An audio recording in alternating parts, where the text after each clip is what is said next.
ขอเจริญพรพี่น้องชาวไทย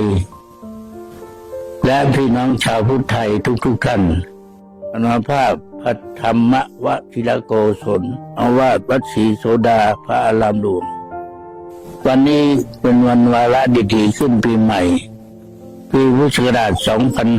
2568 ได้เวียนมาถึงพวกเราทั้งหลายถ้าพูดถึงอายุสังขารทั่วไปแต่ละคนก็เพิ่มอายุขึ้นมีอายุสูงขึ้นแต่พูดถึงกิจกรรมทำประโยชน์ให้แก่พระศาสนาก็ดีให้แก่ตนเองก็ดีก็จะเป็นโอกาสอันดีที่เราจะได้ปรับปรุงชีวิตความเป็นอยู่ของเราเดี๋ยวดูข้างหลังสิ่งที่เราพูดปฏิบัติมาอาจจะผิดพลาด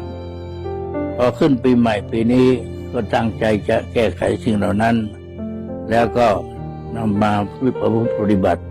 ทั้งนี้เพื่อความสุขความเจริญก็ยึดถือพระธรรมคำสั่งสอนขององค์สมเด็จพระสัมมาสัมพุทธเจ้ามาใช้ในชีวิตประจำวัน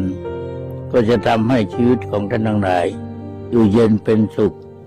มีความมุ่งมั่นปรารถนาสิ่งใดอันเป็นไปในทางที่ชอบประกอบด้วยธรรม